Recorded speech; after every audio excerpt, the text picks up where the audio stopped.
Offensive line has always been the popular pick for the New Orleans Saints in the first round of the NFL draft, but is it Oregon State's Taliese Fuaga that's actually the perfect fit at 14? We got all of that and a little bit of lagniappe for you on today's episode of Locked On Saints.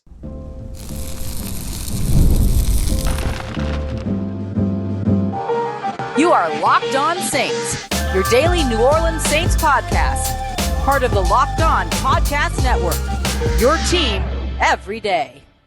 What is good, Who Dat Nation and Who Dat family? I'm your host, Ross Jackson, New Orleans native, your New Orleans Saints expert and credentialed member of the media covering those New Orleans Saints as a senior writer and reporter over at Saint News Network. And on today's episode of Locked On Saints, we're getting into our predictive mock draft. We're going to fill out the roster in day 3. We're going to trade up for a cornerback for a very specific reason that has a little bit to do with Marshon Lattimore. And we're going to start things off assuming that Olu Fashanu is going to be off the board, the big Penn State offensive tackle. So does Oregon State tackle Taliese Fuaga become the best fit for the New Orleans Saints? That's what we're getting to on today's episode. And we appreciate you very much for joining us for another Mock Draft Monday and making us your first listen of the day every day here on the Locked On Saints podcast and being an everydayer here on the show, which is a proud part of the Locked On Podcast Network, your team every day. And today's episode of Locked On Saints is brought to you by our friends at FanDuel. Make every moment more. Right now, every new customer will get $150 in bonus bets guaranteed. That's $150 win or lose.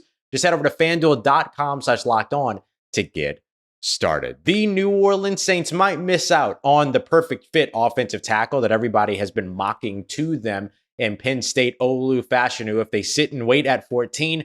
But maybe it's Taliese Fuaga, the Oregon State offensive tackle that's the best fit for New Orleans based on prototypes and based on what it is that they're in need of on the offensive line. And that's where we're going to start off with the 14th selection of this mock draft for the New Orleans Saints. I'm taking Oregon State offensive tackle Taliese Fuaga. Let's discuss why. The first of which is I'm growing less and less confident that Olu Fashanu can make it to 14. Now, there's always a chance. We never know how things are going to go. We've already seen Houston's Patrick Paul talking about how a lot of teams see him as a top 32 player and that he actually kind of expects his name to be called at the end of the first round on Thursday, as opposed to being a day 2 prospect, as many of us expected. This is the time of year where those types of things begin to happen. Media begins to catch up with the teams and what the teams are actually looking at. And we've seen that with a couple of other guys. We've watched Theo Johnson shoot up boards here recently. We've watched Marshawn Nealon shoot up boards recently, the Western Michigan edge rusher. Same thing with Tyrone Tracy out of Purdue. We've seen it with more than a handful of different prospects. So it could be happening with Patrick Paul as well. And it could happen with Penn State offensive tackle Olu Fashanu. And if that is the case, Taliese Fuaga out of Oregon State might be the perfect fit for New Orleans. Let's discuss why, real quick, Fashanu might not be on the board for the Saints at 14. First of all, we know that the Tennessee Titans, the chalk pick for them is Joe Alt. So that's going to be the top offensive tackle coming off the board out of Notre Dame. So Olu Fashanu could potentially land at 10 to the Jets, could go 13 to the Las Vegas Raiders. If the New England Patriots or the Arizona Cardinals trade back with the Minnesota Vikings at 11, there's a chance that one of those two teams goes offensive line as well. So there's a real chance that Olu Fashanu ends up not being on the board. Now, if he is at 14, I think it's hard to pass up on him because more likely than not, he's the best player on the board at that time. You take that selection and then you figure things out afterwards. Oh, we've got 2 offensive tackles. Oh, well, right? Like 2 left tackles. Oh, no, it's fine. You'll figure it out. It's okay. But if he's not on the board, even though I am a big Troy Fautanu guy out of Washington, he does come under the Saints' typical prototype at offensive tackle. They like their 6'5 plus, 6'6 plus offensive tackles. Troy Fautanu comes in at 5'3", at 6'3", which is small for any offensive tackle in the NFL. But for the New Orleans Saints, that might end up being just a little bit too small in terms of what it is that they're looking for at the position. So with that being the case, I want to discuss why now Taliese Fuaga could be the right selection for the New Orleans Saints at 14. And the big part of it is right and left tackle versatility. Played a lot of his snaps during his time at Oregon State at right tackle. We did an insider's film study on Taliese Fuaga on Sunday, and all of those snaps were at right tackle going up against UCLA, matching up with Laiatu Latu, one of this year's drafts premier pass rushers in the game. He's a guy that has a mauler's mentality. He's a road grader. He plays with a lot of aggression and a lot of athleticism, but also a lot of finesse. He's very crafty as well, kind of flashing hands and things like that to make the offense, make a defensive end that might be faster than him, take a longer arc around him to get to the quarterback, thus taking them out of the play. Just little kind of nuancy things like that. And of course, with his size and athletic profile, he's a perfect fit for the New Orleans Saints. 6'5", just barely shy of 6'6", 324 pounds. Moved really, really well with the 5'1", 340-yard dash. He also adds some good explosion, which you can also see on tape in terms of the explosion metrics. 9.63 RAS. I know you're waiting for me to bring up the RAS, which is the relative athletic score based upon testing compared to or relative to other players at the position through their history or through the history of athletics testing. There's a real opportunity here for the Saints to get a guy that just fits the mold and that has experience running and blocking for a man run, has experience running and blocking in a zone run scheme that's very good with understanding how to hold up with play action and boot action and all the motion and everything going on. He fits. He makes sense from an intangible standpoint in terms of IQ, experience, things like that, and certainly makes sense positionally. Not only do you have to be ready for Trevor Penning to not win the left tackle spot, you got to be ready for him to win the left tackle spot. So then what do you do with Taliese Fuaga? And then how do you cover yourself if Ryan Ramczyk's not ready to go at the beginning of the season?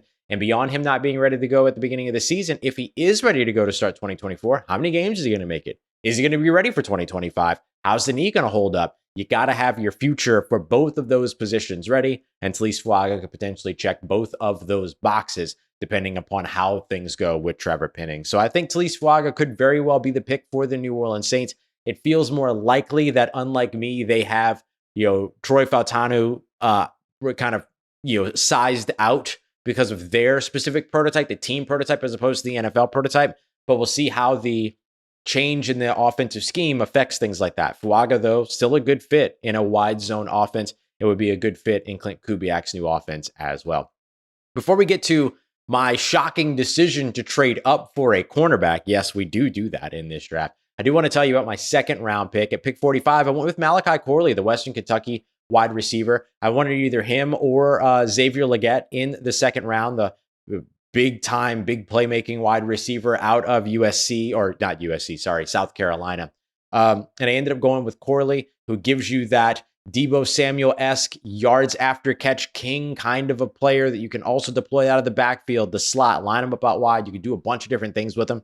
I like both of these guys. I think Legette checks the box of an ex-possession receiver and a yards after catch threat, but he was off the board in the early 30s for me in my mock here. So with that being the case, I went ahead and went with Malachi Corley. I don't think anybody would bat an eye at the Saints or any team taking him in the middle of the second round. I think he's going to be a second round guy anyway.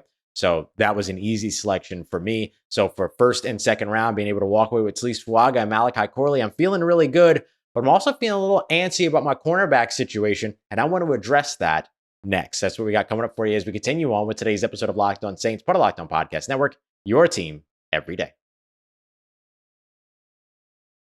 Today's episode of Locked On Saints is brought to you by our friends at eBay Motors. Passion, drive, patience, that's the formula for winning a championship. And it's also what happens to keep your ride or die alive. Over at eBay Motors, you're going to be able to get everything that you need to maintain your vehicle and also level it up to peak performance. Whether you're looking for superchargers, roof racks, exhaust kits, LED headlights, whatever it is that you're into, speed, power, style, eBay Motors has you covered with over 122 million parts and accessories for your number one ride or die. You'll always be able to find what it is that you're looking for over at ebaymotors.com. And with eBay's guaranteed fit, your part is guaranteed to fit the first time, every time, or your money back, because with eBay guaranteed fit, you are burning rubber, not cash. So they got all the parts that you need at the prices that you want, and they're going to be able to help you make your car an MVP and start stacking up those wins. Keep your ride or die alive today at ebaymotors.com. Eligible items only, exclusions apply.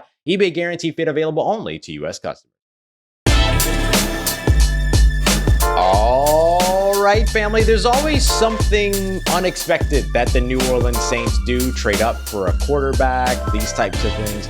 And I think one of the things that the New Orleans Saints might want to do in this year's draft is secure their cornerback position. Now, no, this has nothing to do with a trade for Marshawn Lattimore, but it does have to do with the future of either Marshawn Lattimore or Paulson Adebo beyond this year. We appreciate you very much, as always, being a Locked On Saints, your first listen of the day. Don't forget to also go and check out the Locked On Sports Today 24/7 stream, the first of its kind when it comes to national sports 24/7 streams on YouTube. Never been one before, but now there's a very successful one. And it's called Locked On Sports Today, so you don't have to deal with all those network dudes just like yelling back and forth with one another and arguing over something that they didn't watch. You can now go and check out all of the latest news from the biggest stories in sports from the people that know it the best and that cover it the most over at Locked On Sports Today, which you can find for free on YouTube or on the free Amazon TV channels app. So I have the New Orleans Saints in this draft trading up for Oregon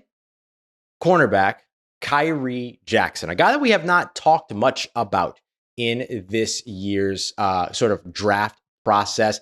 He is a 6'3", 194-pound, just cornerback with fantastic size. That size is awesome at 6'3", 194 pounds, 4.5 40. So not blazing fast speed, but still very good speed. A 36.5-inch vertical, which is really good for a guy that's 6'3", with an 11-foot broad jump. So really, really good explosive metrics there.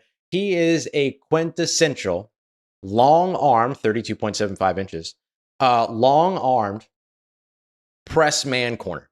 That's what Kyrie Jackson does. And he's one of the ball hawks of this year's class. We've talked before on this show about how there's not many ball hawks in this class, or in this, in this class, right? Like at all. And so because of that, when you find one, you go and you get him.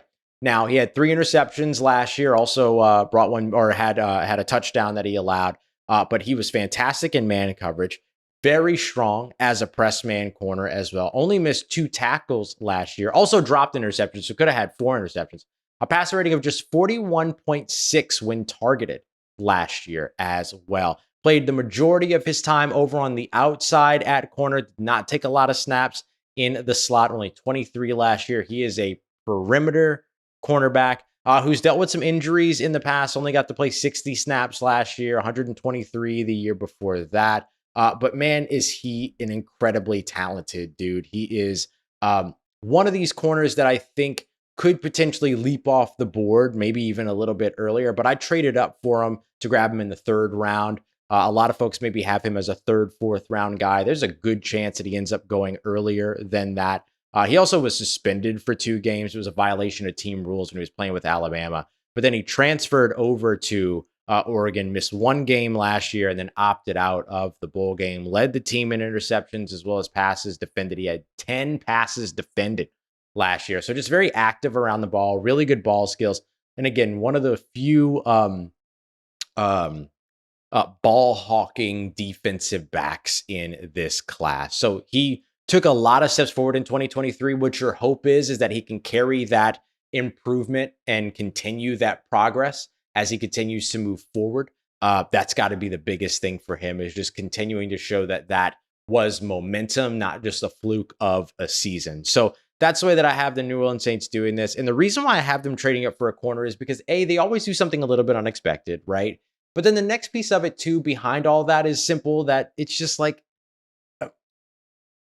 if you don't really know the future of your cornerback position at this point. Like, you kind of know it for 2024. It doesn't seem like Marshawn Lattimore is going to get traded at this point, or at least I would say like the crystal ball is saying more that he's sticking around than it says that he's that he's being traded at this point. We'll have to see exactly what actually happens there.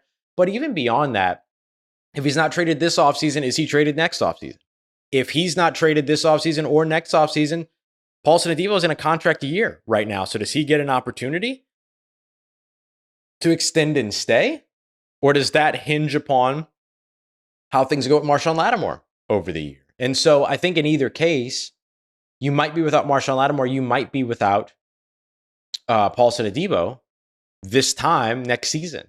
And so getting a guy like Kyrie Jackson who can step in and be one of your outside corners is remarkably helpful. And if nothing else, he's going to be able to be productive as a special teamer his rookie season and stuff like that. Like, give him time to settle into the scheme, settle into the system and stuff like that. But look, we know the way that this team drafts. This team likes to draft its defensive backs. It likes to address its trenches. This is what the New Orleans Saints do. I could absolutely see them making a move like this to get up and grab one of those few ball hawking corners in the draft. So let me tell you about what I did to get that pick. So I traded picks 168 and 175, as well as next year's third round pick, in order to move up to round 3, pick 86 with the Houston Texans, a team that the Saints have dealt with before. Also pulled in a 5th round pick in 2025 as well, which I think helps to kind of like lessen the blow of giving up a future third. I'm also just okay with giving up a future third anyway. I kind of expected the New Orleans Saints are going to do that. So that basically gave me the opportunity to have a pick at 14, a pick at 45, a pick at 86, and then it just makes it a little bit more tolerable to sit around until 150 if I wanted to. And just based on the way that the board kind of dips over the course of that time, it feels likely that I'm okay not spending something in the 120s, 130s, 140s because there's not really a lot of value in that area of the draft unless I wanted to move up for Theo Johnson, but I didn't really feel the need for that in this mock. So I'm not making that decision. So I'll happily sit around and wait until pick 50 to help me round out the rest of this roster. And that's going to become my goal here in day 3, is how do I round out the rest of the roster with guys that can impact either immediately as playmakers on the defensive side or offensive side through special teams, whatever that might be, but that also have the ability to be able to maybe find their way into a larger role with this team as well. And I'm going to give you a couple of undrafted free agents that could potentially make sense for them too. But yeah, I just wouldn't be surprised to see them make a bold move for a corner in this class at all. Whether it's a guy like Chris Adams-Drain that's coming out of Missouri, who's a little bit more of a slot corner, so that the other way that you could look at this is that if you do trade away Marshawn Lattimore in the coming years, or if Paulson Adebo isn't re-signed for any reason, then you can move Alontae Taylor outside and you would have like a Chris Adams-Drain that can step in as your long-term slot cornerback, for instance. And that's kind of in this same range. Maybe that's in a little bit closer to 100 than it is closer to 80. But in any case, I really can see the New Orleans Saints kind of surprising and really investing in a cornerback loud enough for everyone to speculate that the trade of Marshawn Lattimore is about to happen or is going to happen after June 1 or something like that. Only really for them to just be preparing themselves for the potential to be without either or potentially both. I guess we have to exist, like that possibility exists too. Marshawn Lattimore and Paulson Adebo going into next season or the season after. You want to have guys in the building that are going to help you be able to absorb those kinds of losses. Kyrie Jackson's a guy that has shown the potential to be able to do that. Coming up next, let's fill out the rest of the roster here. We're looking at addressing some of the remaining holes on the roster in day 3, starting off with a big-time downhill safety that's going to be tough to keep off the field this rookie season. We got that coming up for you as we continue on and wrap up with today's episode of Locked On Saints, part of Locked On Podcast Network, your team every day. Today's episode of Locked On Saints is brought to you by our friends at Monopoly Go, one of my favorite games right now. You know, a lot of people will say, what, I have a competitive side, and it's without a doubt that my competitive side absolutely loves Monopoly Go. My family and I, I grew up playing Monopoly with my family. We're not living in the same places anymore nowadays, and Monopoly Go allows us to be able to play all of the different kind of like hundreds of different Monopoly boards in a bunch of crazy locations, building up amazing cities that bring in big money. I get to charge on iconic properties whenever my family members end up landing there. I can heist their vaults as well to take their riches for myself. Like, there's so much fun stuff that you can do, including leaderboards and much more. It just doesn't get any better than Monopoly Go. It's so much fun and a great way to stay connected with friends, family, all of that as well, including collaborative opportunities to be able to team up with friends and people from around the world for time tournaments and stuff like that as well. So get the game and join your friends. Download Monopoly Go today for free on the App Store or Google Play. Today's episode of Locked On Saints also brought to you by our friends at FanDuel. Right now, FanDuel is the place to be with playoff time all on its way with the NBA, with the NHL. Baseball's in full swing as well. And of course, FanDuel is your place to bet on every single game. The New Orleans Pelicans did it, y'all. They made the playoffs. And as a reward, they get the number 1 seed Oklahoma City Thunder. They were underdogs going into their game tonight. Let's see how things go as they are just about to tip off as I'm recording here. Right now, new customers are going to get $150 in bonus bets guaranteed. That's $150 win or lose. You can bet on everything from slap shots to slam dunks, all in an app that's safe, secure, and super easy to use as well. So what are you waiting for? Head over to FanDuel.com/lockedon today and make your first bet an automatic win. FanDuel, America's #1 sportsbook. Let's get it, Who Dat Nation. We are rounding out the rest of the roster with the day 3 selections here for the New Orleans Saints. Now, I traded away 168, I traded away 170, so I'm sticking around with the rest of my picks for this draft. I think that the Saints are going to be pretty aggressive in this draft to make sure that they're getting the best possible players that they can, but I don't think they're going to overdo it. Sorry, I traded away 168 and 175. So I held on to 150 and 170 in round 5. I don't know that they're going to be overly, committed to, selling off a bunch of picks and stuff like that. I do think that there is a little bit of a benefit to quantity here, but I think that quantity has to be filled with quality, right? Because you could draft 10 guys, but if only 2 of them are good enough to make the roster, you would have been better off with just drafting 3 solid players that do make the roster. You know what I mean? And so you got to make sure you're hitting the talent the way that you need it here. So let's take a look at a guy that I think would be very hard to keep off the field in round 5, pick 150. That is safety out of Wake Forest, Malik Mustafa. This guy is just a downhill home run hitter that will knock a block off. Like, he is just so much fun to watch. At 5'10", 209 pounds, a little short, but great in terms of his weight and his body distribution. Also a strong player, 22 reps on the bench. Really, really good coming from that safety spot. 4.54, it's respectable speed there, but that 20-yard split is the thing that's most important to me. 2.57. That's a 9.11 on the RAS there out of 10. So just to give you an idea, like 9.11 out of 10 is really good. And so that just shows you a little bit of that range, his ability to be able to play downhill, all that. He also jumped, out of the freaking stadium at Lucas Oil. 41.5-inch vertical, 10-foot 6-inch broad jump. The guy is just athletic as all get out. And he's a type of player that can come down and play in your box, that can go and split safety looks as well. There's a good amount of what he would be able to bring to you. 9.39 RAS, consider him a New Orleans Saint. I like him a lot. I think he's going to have a good fit in terms of what it is that the Saints are, trying to be on the defensive side and what they're going to need to do in order to make sure that they're in the best position possible for, trying to make up for the loss of, a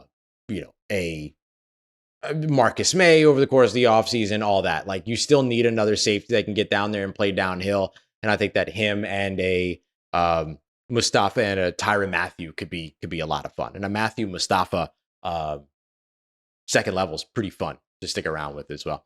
All right, so let's take a look next here. I got one of 2 Iowa players that I'm going to draft. I'm going to go with defensive tackle Logan Lee. 6'5", 281 pounds, so a little undersized in terms of weight, but he's got the body distribution and he's got the frame to be able to add to that. 9.20 on the RAS. It would skyrocket from there if he wasn't so skinny and everything. And so he can easily put on weight, muscle, and more when he gets to the NFL, especially here in Louisiana. Welcome, buddy. You're going to be just fine.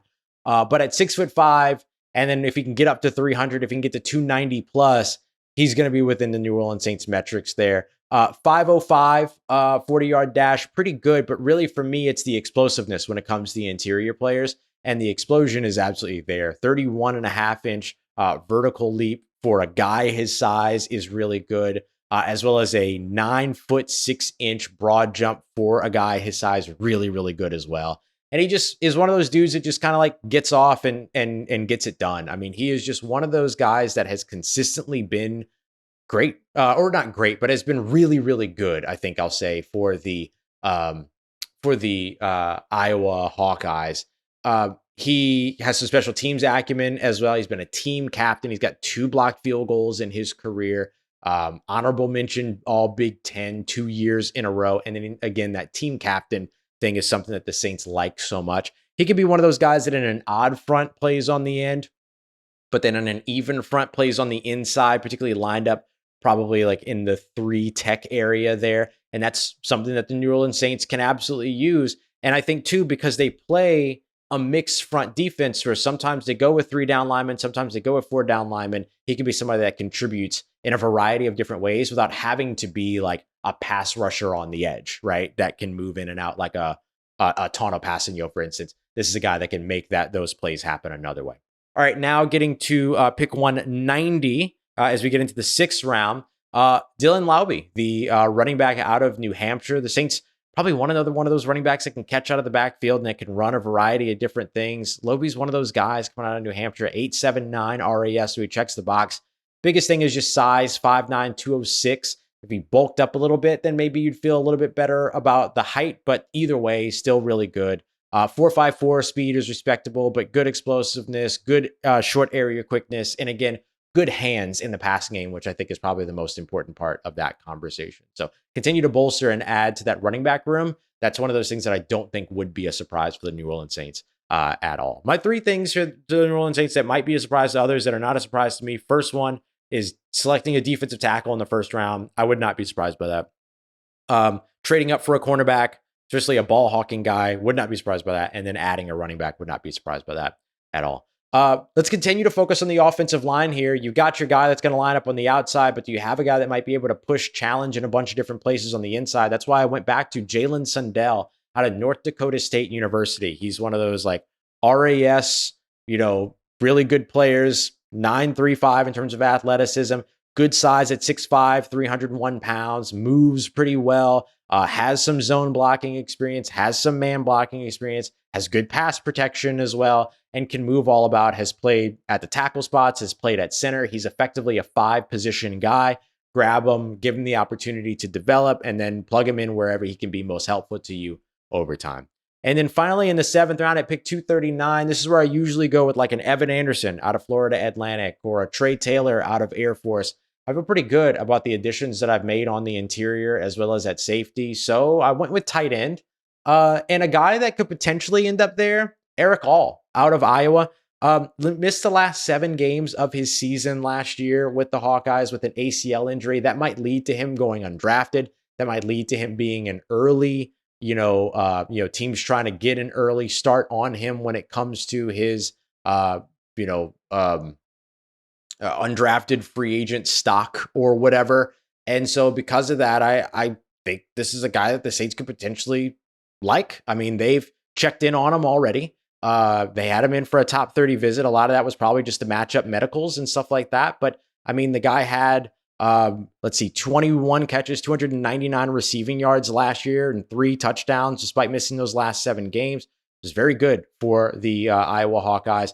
It'd be really interesting to see if he's going to be able to come back from the ACL injury, but get him in New Orleans, save him on the practice squad for a year, and then see what he turns into over the course of the rest. I think that's one of those spots here at the 7th round that I think you can absolutely do that. While you got a bunch of other guys that can contribute immediately, special teams or otherwise, Eric All has the athleticism to be something really special in the NFL. Roll the dice, see what happens. Make it a Tommy Stevens type situation. You like him, he's athletic, he can fit, go and grab him, see what he turns into. So that's my predictive mock draft, all the way from Taliese Fuaga in the 1st round to Eric All in the 7th round.